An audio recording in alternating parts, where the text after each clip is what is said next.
Hey, thanks for tuning in to the Weekend Rewind. I completely forgot I had this incredible conversation with Jordan Harbinger. It was for episode 100 of the First Time Facilitator podcast, but I'm bringing it back. But this guy's had such an influence on my career, kind of indirectly.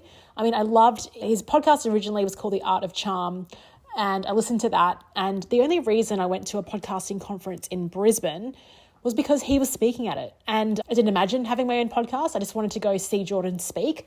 But after that conference, through a series of fascinating events, that's what led to me starting my own podcast. And so I thought it would make sense to bring Jordan onto the show for episode 100. Jordan's are just incredible, and we had this conversation years ago. Since then, he's just grown from strength to strength. His show is absolutely going gangbusters. One of my favourite interviews Jordan did was with Kobe Bryant. Really great interview, just getting Kobe's insights. But he's interviewed people like Dr. Fauci, Esther Perel, and it just is such an insightful guy, knows a lot about many different things. And so I'm excited to bring this episode to you. Enjoy the listen, and I'll speak to you tomorrow. Now, as it's episode 100, I thought I would get my favourite podcaster on the show, a guy that I've talked about many times on this podcast and shared his philosophy about building your network and relationships and digging the well before you get thirsty. That guy is Jordan Harbinger from The Jordan Harbinger Show. Jordan has hosted a top 50 iTunes podcast for over 12 years. His show receives over 6 million downloads per month, making it one of the most popular podcasts in the world. He interviews brilliant people and makes their wisdom available to everyone. Now, Jordan has spent several years abroad in Europe and the developing world, including South America, Eastern Europe, Asia, and the Middle East. And he speaks 5 languages. He's also worked for various governments and NGOs overseas, travelled through war zones and been kidnapped twice. And he'll tell you the only reason he's still alive and kicking is because of his ability to talk his way into and out of just about any type of situation. Now, why did I get Jordan in for episode 100? Well, this was a full circle moment, really. I was a podcast consumer for a couple of years, and then I discovered that Jordan was speaking at a conference called We Are Podcast, which was luckily being held in Brisbane back in 2017. I went to the conference just to hear Jordan speak. Now, on the second day of the conference, there was a lucky door prize, and apologies if you've heard this story before, but you had to, as part of this draw, you had to enter the name of your podcast, put it into a bucket, and you'd win a book. Now, I didn't have a podcast at the time, but I wanted to win the book. So I quickly thought up an idea. I wanted to have a podcast about facilitation, and I also like alliteration. So I wrote down those 3 words, First Time Facilitator. And I promised myself that if my entry was drawn out of the 100 people there, then I would have to do this show. I'd have to commit. And yeah, what do you know? It was selected. So I had to get up, I had to collect my prize and tell everyone on stage what my podcast was all about. This is a good way to get accountability, right? So then a few months later, I released episode 1. So yeah, Jordan had a huge role to play in the creation of this show. Now, following that conference, we joined Jordan and Jen, his wife, and we played an escape room in Brisbane, chatted over a few beers. And then in 2018, I was the MC of the same conference, and I got to go to this speaker retreat and hang out with Jordan. And I actually asked for his thoughts on whether I should leave my job. He asked a few really great clarifying questions, which helped consolidate my answer of yes. So that's how it all worked out. That's why he's on the show today. Now, in this episode, I wanted to focus on what it takes to facilitate conversations with some of the world's most amazing people. He's had the likes of Malcolm Gladwell, John Maxwell, Simon Sinek, Lisa Lampanelli, and Kobe Bryant on his show. And I wanted to really find out how he gets these amazing interviews and how he draws out the most interesting insights from these guests on his show. I am delighted to welcome to the 100th episode of the First Time Facilitator podcast, my favourite podcaster, Jordan Harbinger. Jordan, thanks so much for joining us on the show. Yeah, thanks for having me on. It's fun to watch your, can I say, podcasting career, because it's a classic example of I have a niche, it's going to make sense, it's going to offer value, and then someone sticking with it and it being successful, which is really cool because one of those pieces usually flops out at some point, and you didn't do that. The idea of a podcast for people that need to facilitate an event is such a good idea, and yet it almost seems too niche, and you're proving that that's not really the case. It's so true. I had so many people when I first started saying, how will you keep this going every week? Because surely there aren't that many topics about facilitation. But I mean, even the other week, I had an auctioneer on the show. It's just amazing the amount of quality. And I guess even the spin with you, what I really want to talk to you about, Jordan, is you facilitating conversations with like some of the world's most amazing people. And that's another interesting thing. Like facilitating is talking to like two or more people at a time. And honestly, and I'll talk about this when I introduce you on the show, but you've absolutely been the inspiration for this podcast, which is why you're the Centurion guest on the show. Right. So let's talk quickly through not your whole career story, but I love the word pivot. And you started when you were 15 hacking into telephones. Then you became a Wall Street lawyer, and now you're interviewing Dennis Rodman. I mean, how on earth has this happened? What are some moments in your career where you could have turned left, but you went right, and it was sort of a pivot that just brought you to what you're doing today? Yeah, the idea that I'm a professional podcaster, which sounds ridiculous, by the way, even to me, the idea that that's the case is just kind of very bizarre. I was a Wall Street attorney for a while, and I remember did an internship on Wall Street, my first firm, and it was really clear that I was no longer going to be like the smartest guy in the room. Not that I ever was, but when I was in maybe elementary school, I could sort of lean on that. Middle school, I could lean on that. But then high school, college, it was like, oh, there's a lot of smart people here. I might actually have to develop a work ethic. And I did that, and I developed a hell of a work ethic because I'm from the Midwest United States, Detroit. My parents are both hard workers. But then I got to Wall Street and I was like, everyone is working hard and everyone is also really smart and smarter than me. And, classic imposter syndrome, I'm in trouble. So one of the partners was telling me that the way to make partner or to stick in a firm and do well is to primarily to bring business into the firm. And the way that you do that is by networking. And I was like, cool, I got to Google networking. And then I realized, networking is not just going and handing your business card out to people. Because I remember one of the partners, the same partner actually told me, this is about becoming friends with them. Like if they think you're cool, they'll throw you business. I was sort of disheartened, right? Because I thought, how in the heck am I going to figure out how to make friends as an adult so that they like me enough to give me business? Like this is such a cryptic thing. So I started studying things like psychology and how to be liked and how to develop relationships and how to maintain relationships. And that led to things that I was fascinated in, like body language and vocal tonality and eye contact and the way you sit, stand, walk, and talk. And that to me was really interesting. And it turns out that was obviously highly applicable to charisma, which is a key component of being liked. And that all started to blend together. And I thought, wait a minute, am I actually figuring out how people are known, liked, trusted, believed? It's turned into an influence thing. And so I kept talking about these things and teaching these little networking workshops in law school. And I realized that I was really interested in it, but not many other people were interested in it. So I started telling people about what I was doing. And I remember a female friend of mine was like, so it's kind of like dating and blah, blah, blah. And I was like, well, wait a minute. So we started talking about that. And then we started talking about dating and relationships and that sort of body language stuff. And that became a nightly, 5 nights a week, go to the bar and have drinks and talk about body language, vocal tonality, and eye contact. We started talking about that kind of thing. And that was absolutely fascinating. And that was the genesis of the show. Because I remember burning CDs because people would come in and go, oh, well, I have a couple questions about this. And I'd be like, we just talked about this yesterday. We just covered all this. So I started talking about those elements of being known, like trusted, body language, nonverbal communication, and burning the CD and getting people up to speed. And then I said something to a friend like, if only there were a way, and this is true in 2006, if only there were a way to put these MP3 files online, we could just tell people where to get them. And my friend was like, that has to exist. We should build that. And he made a website. And then it turned out, he goes, actually, there's this thing called podcasting. They don't host the files, but we can sort of point our website files at this, and then people can get it through iTunes. And I was like, this is genius. And that was the beginning of the podcast. There were only like 800 podcasts. All of them were tech, at the time. Like everything, it was tech. And we were in the like human health and sexuality category, which had 4 shows in it, 2 of which were dead, Oh gosh, that's amazing. I didn't even know what podcasting was until I think early 2016. So you've got a 10-year head start on everyone, really. And as you know, it's a ton of podcasts, new podcasts every single day. Let's talk about body language. You talked about that was a really key element of building trust and rapport with people. And I've noticed that with your interviews, you actually fly across the States. You've flown to the UK to interview people face to face. Why is that so important to you? That's one of those things that's unfortunately the case. So there have been a couple of like, I guess I'll do that parts of my business in the last several years. One was when I interviewed an author named Robert Greene.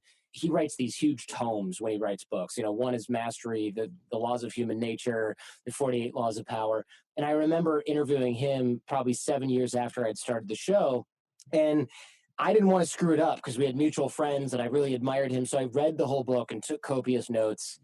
And he's like, that was one of the best interviews that I've had. And that really boosted me up. But then I realized, oh, shoot, now I've got to read everybody's book. Yeah, he's got big books, right? And they're huge. Yeah, they're like Yeah, 6. yeah. So I was like, now I've got to read every author's book because this is the new bar. And with doing the interviews in person with the body language, I was resisting it. And then one day, a friend of mine who's an interviewer goes, why don't you do your interviews in person? And I was like, I'd have to fly out there and I'd have to set everything up. And they're like, yeah, that is kind of a pain, but they are better face to face. And I was like, are they? And they were just like, yeah, probably, because you can see them and they can't avoid you. And I was like, oh, I don't need to do that. So I spent years being like, I don't need to do that. And then I was interviewing a friend of mine, a lovely guy, actually. I won't drop his name because I'm about to sort of smear him a little bit, but he's a great person, super smart guy. And we were doing the interview and I could hear like the vibration of his phone and he would be a little distracted. And I said, do you need to handle that? Because I was getting a little exasperated. And he goes, yeah, I'm sorry. My wife is just wondering if I'm going to make it to lunch. And I was like, you know who's not texting their wife during an interview? Somebody who's sitting right in front of you, somebody who's on camera. So I realized then, I went, look, I don't have to do every single interview in person because remote sometimes is the only way I'm going to get somebody who lives in northern Canada or something on the show. But if I really want this to be an awesome show and I want to get a good video out of it, I've got to go to them and make it happen. So I started doing that. And that's been a huge deal because people really do bring their A game when there's lights and cameras on them and they're sitting in front of you. They don't put the same level of care, of focus into it when they're sitting in front of Skype and Outlook keeps sending them a notification every 30 seconds that their order from Amazon has been shipped.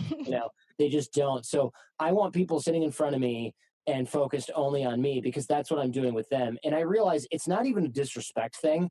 It's a human thing. Of course, I think I can multitask just like everyone else. And of course, I'm bad at it just like everyone else. How can you expect somebody who's not a professional media personality to ignore, shut down everything and focus only on a Skype icon of your face or of a web or of you on a webcam? It's not realistic. So I realized I really have to take their focus. And the way to do that is to do only interviews in person. And the way to make that make sense is to film them. And so it became a whole kind of I guess I'll do that. And those have been game changers, like these big sort of changes in my workflow of reading the whole book and doing 10, 20 hours of prep for a guest and making sure that I'm sitting in front of them or they're sitting in front of me. Those turned out to be some of the biggest things that changed the quality of the interview for the better. It also puts you in a different plane with the show entirely because people might go, oh, I had that guest. And I'm like, yeah, but they were in front of me for 90 minutes and they called you from an airport lounge. You outcompete a lot of other podcasters when you do things like that. Like I know, yeah, I've had the same guest as somebody else, but I read the whole book. Did that person? No. And it shows. So the guest is more engaged. The quality of the product is better. And I know that I can outwork other podcasters because I'm willing to do things that they are not willing to do. Such good points. I actually feel like hanging up on you now and flying to California, Jordan. There you go. You're welcome. Yeah, very true. I interviewed Michael Bungay-Stanier, the author of The Coaching Habit, in person in Brisbane the other week. And I was wondering if I invest in, getting a film crew. And thank God I did. Because as you said, it just elevates it. Even having like a third party in the room. And I know that you and Jen sort of run your own gear with videos and lights. It does give it a bit of prestige, the interview. So I love that idea. And also, I guess walking into seeing, and I keep using Dennis Rodman as the example. I think, he's extremely well known, but having a face-to-face interview with him, walking in and seeing him on a drip, I mean, you don't get that same experience over Skype. Yeah, there are these little elements of okay, what the hell is going on right now? Yeah. And you only get that kind of thing sitting in front of somebody. And it's really cool. Like when I interviewed Dennis Rodman, like you said, he was on a drip. And the natural starting point for the conversation was, so what's up with the IV drip, man? That wasn't And in the prep, it, right? Yeah. yeah, it's like that wasn't in the notes. And he's like, oh, this is this, and this. And it leads to a whole different angle that you wouldn't otherwise get. And so it's very situational and apropos. And I've had similar things happen where, I'm trying to think who else had something very unusual and situational happen while I was with them. I mean, people will get a text 5 minutes before showtime and they're like, sorry, my kid just got in trouble for A, B, C, D, E. And you're like, oh, well, we have to start there. It's very, very interesting to start that way. And you can only get that by being in front of the person. And look, if your goal is to generate rapport with the guest, because you have to generate rapport to get a good conversation, which is what generates trust with the audience. I mean, it's obviously easier to generate that rapport, generate that trust, generate that connection, sitting in front of them in their living room or in a hotel room or, in a studio in their hometown or something like that. It's so much easier to generate it there than it is to be like, cool, sit in your home office in front of Skype. It's breaking. There's these technical things that are frustrating you. The speakerphone quality is bad. Like sit there and do that. No, if they're sitting in front of you, you can laugh and joke around. There are assistants there.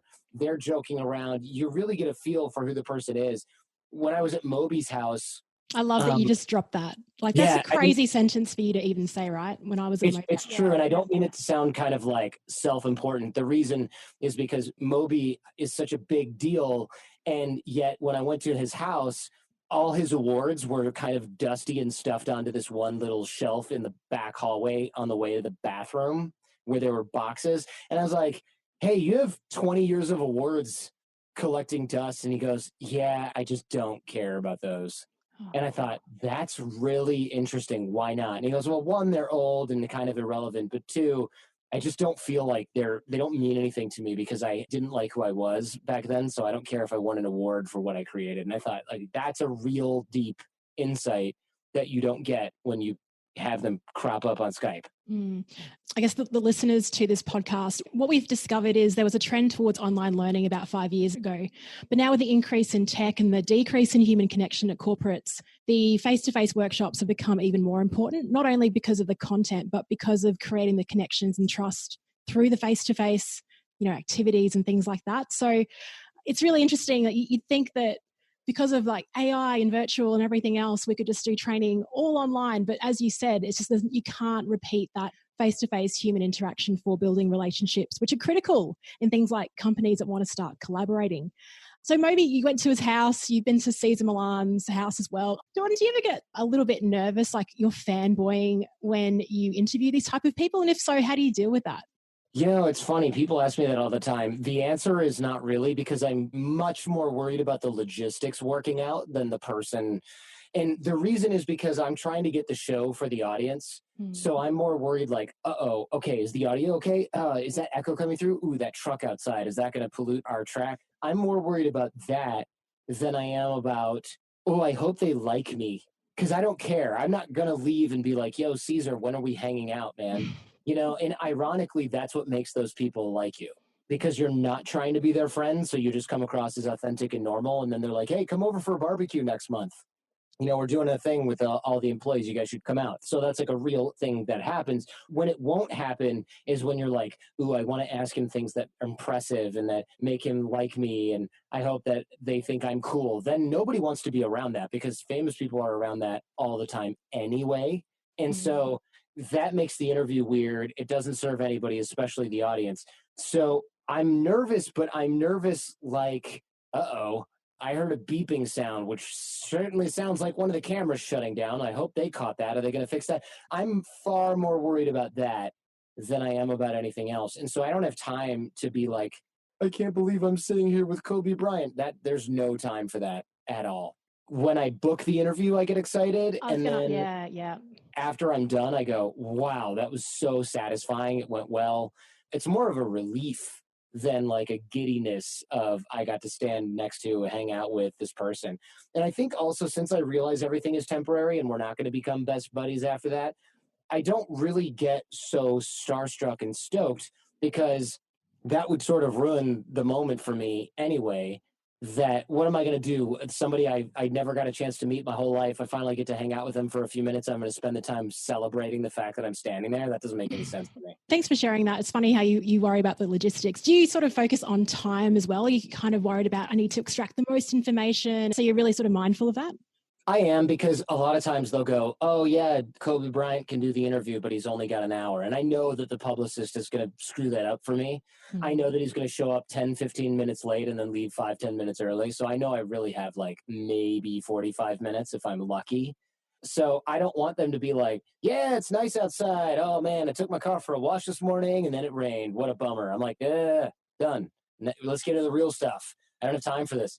And that bothers me. The ideal scenario is when I've got all the time in the world, but also they're being really friendly and open. Like with Howie Mandel, he was really good. I said, okay, how much time do we have now? And he goes, I'm going home after this, so whatever. And he's like, do you want to see The Office? And I was like, well, sure. If we're going to take a tour and it's not going to cut into my time slot, great. So we took a tour of The Office and he showed us a bunch of stuff and a bunch of artifacts that he's got laying around and told us a bunch of stories. And then we spent like 3.5 hours at Howie Mandel's office hanging out, watching America's Got Talent, etc.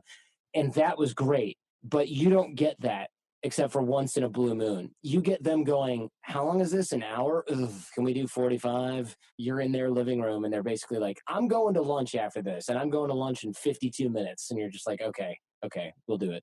And usually they loosen up during the fact because they realize it's not going to be a waste of their time. I actually did my homework so that they're kind of like, oh, you read the book? Okay, you get an hour now. Instead of just like, oh, you're some schmuck who wants me on his YouTube channel. Bye. Because they kind of start off that way and you have to earn their trust throughout the course of that hour. But yeah, I'm very cognizant of don't let comedians showboat because they love doing that. They'll spend the whole hour making, dumb jokes if you let them. And don't let people who are successful business people get into their talking points because they've got their media training and they're going to dive into their talking points and they're going to beat those to death. And you got to constantly but gently corral them, move them away from those, or you're going to end up with a really boring show about everything they talk about whenever they go and do media. And that's not good either. So I'm constantly managing the conversation from both guiding it towards a specific outcome or direction, but mostly gearing it and steering it away from bullcrap outcomes, and then trying to be cognizant of the fact that I've got 20 minutes left and I'm halfway through my 5 pages. 5 pages. Wow. I've got to say that Howie Mandel episode was probably my favorite because I wasn't really expecting it to be that great. I don't know, maybe we could tell that he had all the time in the world to talk because it felt very relaxed, sort of leaning into that interview. And he's such a nice guy. And you know what? Honestly, it's funny you mentioned that. That was probably, I thought it was one of the best interviews that I'd done also. But you're right. I think part of it was I had a ton of time. But the real benefit was I sort of thought, this could go either way. He might not even be that nice. I have no clue. I have no experience with him. And then he turned out to be such a good guy and so interesting and so nice. The bar was low. I think that's what it was. But then he didn't just come in above the bar. He killed it. He killed it. I've shared that with so many people. It's just a really unbelievable, motivating episode. Thank you. I'm glad that you noticed that too. I loved it. So with someone like a Kobe, and again, he's like the 45-minute example. We don't want to put all this on Kobe, but you do have to sort of get in. And I think the value of your podcast is that they are completely different to other people's, where you get some information out that you haven't heard from this person before. You gave a couple of things away, that it's all about the way that you direct the questions. When you're interviewing these celebrities that sort of tell the same stories over and over again, and you can tell that they're just rehearsing their speaking notes, and you want to get into something unique and different. How do you direct the conversation that way? That's interesting. I guess, what do I do when I know they're going into their talking points? There's a couple things. If I'm in person, easy enough, because I can just literally change the subject or sort of raise my hand and stop them. But often enough, I will let them run out the talking point, because you don't want, it depends on time, right? If I know they've got their specific talking point and I hear them going into that story, I might go, I'm going to cover that and in detail in the introduction, so thanks for touching on that. And then I'll ask a different question. Or if they're hell-bent on getting to those talking points and I think, okay, I've got enough for a 45-minute show and we've got 90 minutes. I interviewed an FBI agent, it's a long time ago, and she was just like not going to let me ask what I wanted. So I went, okay, I see how this is going. They're selling their book. And they had pitched me. So I went, okay, I'm just going to let you go through your whole thing. So I let her go through all of her talking points, and I could hear when she was starting to get tired. And then I went, all right, I've got some questions for you. And then I just sent the whole thing off to my editor, and I said, cut out minute 10 through minute 42. It's all garbage. You'll know it when you hear it. And he goes, okay. Sure enough, he cut out like minute 7 through 40. And we ended up cutting out 33 minutes. And here's why I think writing the book was so important and blah, blah, and all this stuff. We just cut it out because she was not able to deviate from her media training. She had rehearsed her spiel, and I was like, I'm not going to subject my audience to this. I don't care. So it's kind of like boxing. You just let them swing, and you swing and swing and swing and swing, and you dodge until round 8, and then you go in for it because they don't have anything left in the tank. I don't love doing that, but if someone's not going to let me guide and host the show, yeah, I'll just tire you out. I have more stamina. I can talk for 6 hours. Yeah. Nice. It's like a bit of a marathon, isn't it? So Exactly. Jordan, I get a lot of people sort of asking me, how do I get great guests on the show? How do you book such incredible guests on your show? That's the trick, right? A lot of people have asked me this. And the truth is, aside from having the numbers, which helps get past the PR people, it's a constant hustle. It's constant relationship management. And I don't think you have to have a big podcast to get great people on your show. I've been getting great guests since even before then. And the idea is you just have to generate enough trust with the people that are influencing them or with them themselves that they say yes. And then you make it easy for them and you show that you've done your homework and you've done the research and all that. So all of that comes into play. So for example, I might get somebody on the show that's got a book to promote and they're doing a bunch of appearances. And then at the end, they'll go, wow, that was pretty good. And I'll go, yeah, I happen to know that you went to a charity fundraiser with so-and-so. Are you guys friends? Yeah, we are. Would you mind making an introduction to them if you thought this interview was good? Yeah, I thought it was really good. I'll happily email them and CC you on that. So what's really happening is you're generating trust with somebody who has trust with somebody else. So if that author says, wow, that was surprisingly good, I didn't expect that, it was a good podcast interview, and I say, can you introduce me to this other person? They know that making that introduction, as long as that person's willing, is not a waste of their time because that person, they're friends and they'll go, look, this guy interviewed me and he really did his homework. And they go, oh, okay, that's great. It's a warm referral. Perfect. So I do that, and you do that enough that then you reach out to somebody and their publicist says, oh yeah, you did a great job with the last 17 people I threw at you. So I'm not worried about giving you this one because it's a no-brainer. So that's really how it works. It's relationships. It's building trust with people, whether that's a publicist or whether that's a friend of the actual guest. And pretty soon you end up with some pretty good phenomena, some pretty cool phenomenon happening where I'll reach out to somebody and their assistant will go, yeah, actually, we heard your interview with such and such, and we listened to you in the office, and the person you're trying to get heard your episode with so-and-so because they're a fan. So it's like a no-brainer. They've already heard the show. They've heard of the show. Their friend was on the show. Their publicist knows the show. They're just trying not to get fired, right? The publicist, they don't want to book something that's awful. So if you can be a safe bet for them, you'll get a lot more play. Yeah, it's that trust, and as well as being brave enough to ask that question, hey, could you ask so-and-so for a referral for this interview? So I think asking is really important as well. So speaking of asking, you've got a weekly show on Fridays called Feedback Friday, where you ask listeners to write in, and I think it's where you really sort of, your humor really shines. You and Jason, it's a nice compatibility, your pairing, and the diverse sort of responses that you have to the show. Have you noticed sort of any differences with the questions that were asked about 5 or 10 years ago compared to now? Or are we still sort of repeating the same patterns in terms of the things that are happening to us? Sure. So I get asked a lot, and I think it's actually more of a difference between the sophistication of the audience and, of course, the sophistication of the show versus like people have learned their lesson by now.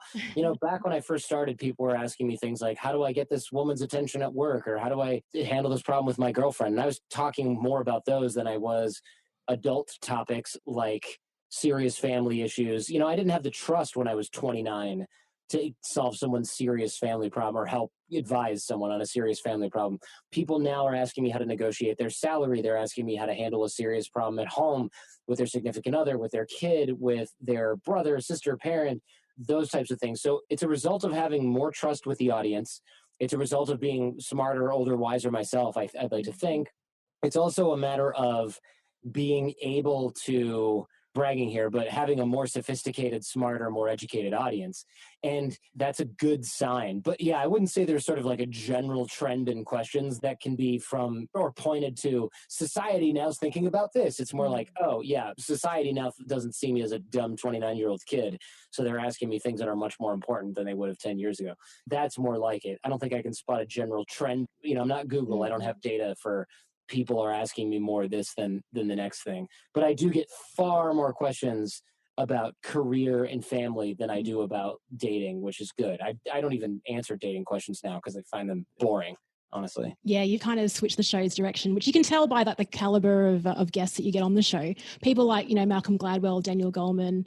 Where do you go to next with your guests? I see the list of people that you've interviewed. I'm like, he's won already. Like, how do you continue sort of challenging yourself with the show?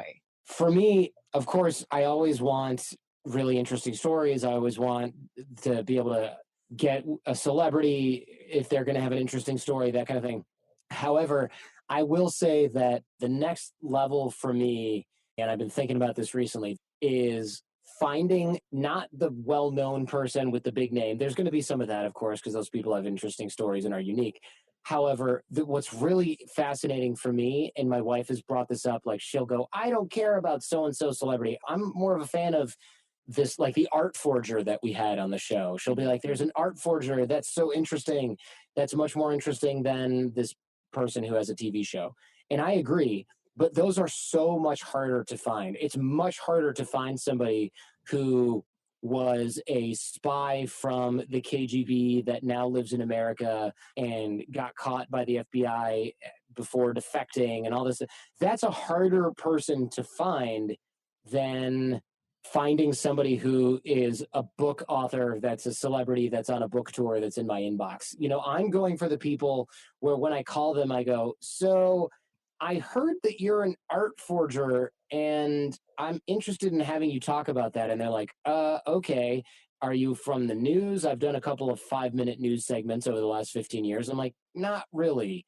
This is going to be like 90 minutes and I want to go in depth. And they're like, okay. So, those are so much harder to find because they're not promoting anything. And if they are promoting something, it's the fact that they're a private investigator that hunts Nazi war criminals. They're not marketing. They're not making the rounds. Like thought leadership or not releasing a book or... Exactly. Yeah. They don't have a thing coming out and they're not making the rounds. Really making the rounds, I think is really what it is. They're not making the rounds. And so that's much harder to find. But that also, again, is kind of that's the no traffic on the last mile thing, right? That's the reading the whole book. I'm better prepared than the other hosts. Going and doing it in person, I have a better interaction than the other hosts. It's better that way. It's better to find these guests that nobody else can find because then I'm not competing with other people, other media. That's been magical. And honestly, those are the more interesting stories. The art forger, the spy, those are far better interviews, far better conversations than interview number 75 with an author who's gone on 74 other podcasts. They're on autopilot. This person, there's some magic about talking to them about this almost for the first time. And they're really into it. They're like, wow, that was fun. I haven't ever sat down and told everybody about all this stuff because the people they talk to about it don't ask these kinds of questions or they don't have an hour and a half. They have 15 minutes. Yeah, I mean, like that guy that escaped North Korea a couple of times. And just a quick question, do you think it's because they maybe don't want to be like a bit of a show pony, or is it because they don't think what they did is that special because it's happened to them and they don't see the uniqueness in their journey? Not to say that everyone should go and reach out and share their story, but why do you think these people in particular aren't seeking podcast interviews? I think that there's a lot of people that really don't care about media or they don't really know that their story is that fascinating, or they wrote their book 20 years ago and they're not on the circuit anymore. And that's great. That's good. Because there's a lot of people with some really crazy, hairy, candid, awesome stories that they never get to talk about. I interviewed Ehud Barak, who was the prime minister of Israel probably like 20 years ago now. And he wrote a book that was all about special forces exploits that he had done as a soldier. And I was like, this is going to be super interesting. So I started asking him about all the operations that he was on, some of which are declassified. And he just said, I never get to talk about this. Oh, There aren't people that sit down with him and say, tell me about that time in 1978 when you went to Entebbe and, had a commando operation. They just don't ask him about that anymore. But it's so fresh in his mind. I mean, that was like the most exciting thing that he's ever done. He's 30, whatever. He's in charge of the special forces in Israel, and they're going to rescue all these hostages that were taken captive by Idi Amin. He's like telling me how they planned the operation, how everything went wrong. He's reliving that. That's really, really cool. People aren't asking him about that stuff anymore, but it doesn't make it any less interesting, especially to hear it straight from the guy who was in charge. Amazing. And I guess that's the value of reaching out to someone like 20, 25 years later, is because this information is now declassified and you can get all the juice. Just to wrap up, Jordan, I don't know how you retain all your information about world history, geography, politics in China. In every interview, you seem to be able to rely on your knowledge bank. How do you do that? Is that something unique to you? I don't know. Yeah, there are a lot of things where I seem to know a lot of random facts, but it's sort of one thing begets the next, right? If I do a bunch of research on an FBI agent, and then I do a bunch of research on a spy, and then I'm doing an interview with somebody who defected from North Korea, I have this sort of base level of knowledge that keeps getting built upon by one guest after the other. So there's a lot of research, but there's a lot of things like I remember from one show that I now bring into the next. So that's one of the other benefits to doing all this research, is you're learning a bunch. I might not remember 99% of the stuff I research about a guest, but that 1% adds up to quite a bit over time, of course. So yeah, I'm a little bit of like a fact warehouse. Yeah. But on the other hand, that's the result of self-educating over a period of years. And you'll note that people who read a lot and have done so their whole life, they know a lot of stuff. And that's because they forget 98, 99% of what they read in a book. But the 1% of stuff they do remember, well, fine. If they're reading 100 books a year, you're going to have a good knowledge base in there to pull from. And that adds up over time. So yeah, part of it is me being an encyclopedia of useless facts. And then the other part is just having done so much work that I've forgotten more than I'll ever learn about certain things.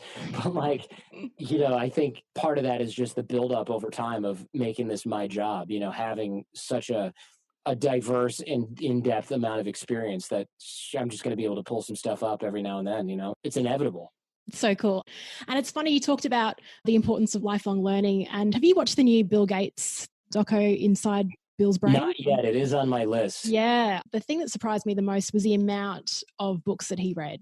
Like, he goes on trips and just brings 30 books on every single sort of plane trip. So I think there's the value, and it allows you to have those amazing conversations and really get into deep and interesting detail with your guests. Jordan, thank you so much for being a personal inspiration for me, and I'm sure many others. If people want to listen into your show, where can we send them? Sure. The Jordan Harbinger Show, anywhere that you can find podcasts, so Spotify, Apple Podcasts, etc., or jordanharbinger.com. Awesome. Thank you so much, Jordan. Hope to see you in Australia sometime with your new family member. Thank you so much. Yeah, would love that. And keep in touch. Thanks for the opportunity. Thanks, Jordan.